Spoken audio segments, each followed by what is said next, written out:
Hey guys, I'm Stephanie, and this is Steph's Stove.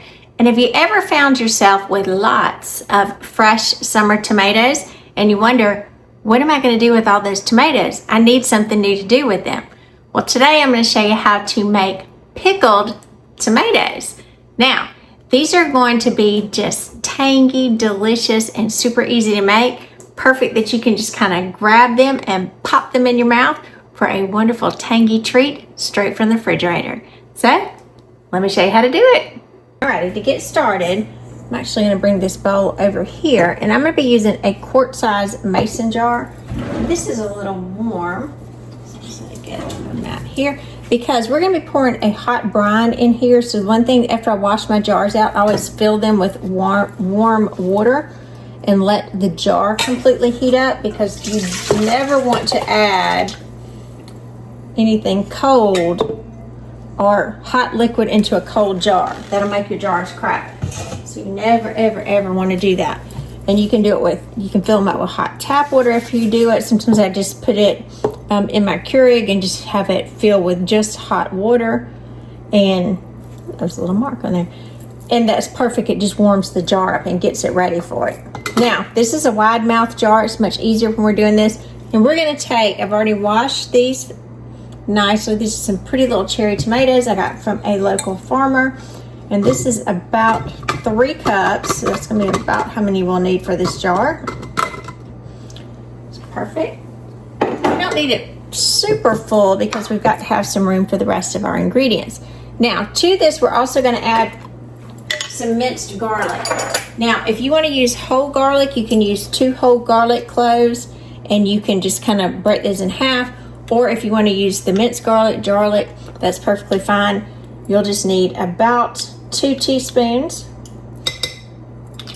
of the minced garlic. Now, I prefer the minced on here because it's easier to distribute amongst my ingredients, and I really like it completely distributed as opposed to just a couple of cloves in there. Next thing that we're going to need for this mixture is some peppercorns, or whole black pepper. We're going to need 1/4 teaspoon. We don't need a whole lot. So, little whole peppercorns there. Put those in there. Add that pretty little dark color all the way through. And then we're going to need some fresh basil for this. Now, I went outside just a minute ago and I got some fresh basil out of my garden. So you're going to need 2 sprigs. So this is like the first little sprig, and I'm going to take it, I'm going to tear it down there. And then we need 2 of them, so I got 2 of them. My basil is really getting big and really looking good, so it's gonna be time to harvest some more, as well as maybe make some homemade pesto, if y'all would like to see that. Just good. So it's already looking really pretty and summery. So now we're just gonna set this to the side, and our jar is still nice and warm, so it'll be perfectly fine. I'm gonna move over here. I've got just a medium-sized pot. And to this, we're going to create and make our brine and put that together. We got 3/4 cup of regular water, just tap water. 3/4 cup of white wine vinegar. Now you can use distilled vinegar if you don't have white wine vinegar. However, I would add a little splash of water to it because it is a little bit more acidic than white wine vinegar. I've got in here also, we need some sugar. So for this is just regular granulated table sugar here, or just sugar. It is 2.5 teaspoons of granulated sugar and 1.5 teaspoons of kosher salt. Put that in there. Get that going. And then we're going to need a little bit of red pepper flakes. Now, this, I'm going to use about 1/8 teaspoon. You don't need a whole lot in there. We just need a little bit. Now, if you like it extra hot, you can add a teaspoon. So we're going to put this up over medium heat. And we're just going to stir this continuously until we know that our sugar has fully dissolved. Let me get you over so you can see it. So you got a nice little mixture here. And you can see there's sugar granules still at the bottom. So again, we're wanting this to come up to a simmer. We do not need it to boil. We just need it to come up to a simmer. Let all those flavors come together. And again, the sugar is going to completely dissolve. So as I'm stirring this continuously, waiting for that, we'll be right back. All right, it's been about a minute, maybe 2 minutes, and you can see all of our sugar is completely dissolved. We're almost to a simmer. We do not want to bring this to a boil. It's got a nice little aroma. You can smell the vinegar. And at this point, I'm going to turn it off, and we're going to move over to our tomatoes. Alrighty, now I'm just going to put our funnel back in place, and we're going to take this brine and we are going to carefully pour it over our tomatoes. This should have enough to completely cover them. That's why we needed the large jar. You don't have to worry about slicing the tomatoes or anything. All right, after you've poured the brine over it, go ahead and take a skewer or something that's wooden.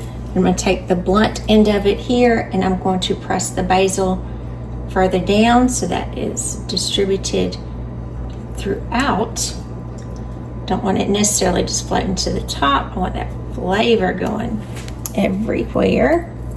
Then I'm going to take a clean, damp paper towel. I'm going to wipe the lid,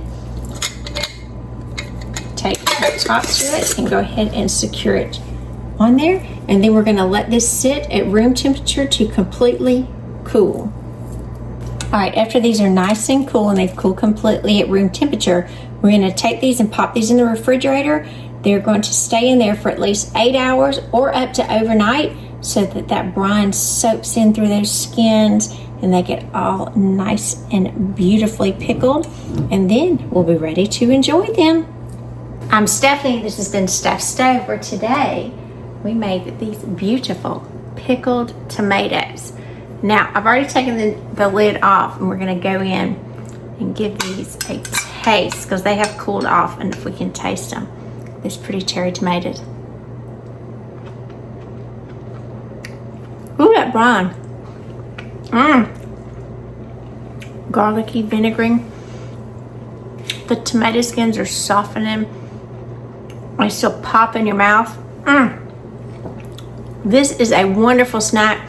You can just go in there by the handfuls and just enjoy these as they pop and burst in your mouth, that wonderful pop of summertime. So if you've got lots of tomatoes that are just kind of overflowing and you want a unique thing to do, make you some pickled tomatoes. They are just wonderful, a great snack, and they'll be perfect for your July 4th barbecue as well. So I do hope you try these with your family as well. This is enough for 1 quart jar, and you can just multiply out accordingly. But remember, give us a thumbs up, click that subscribe button for more great content like this. Steph's Stove, we're making memories, one dish at a time. Keep these little beauties in the refrigerator, and they'll be wonderful for about 2 to 3 weeks if they last that long.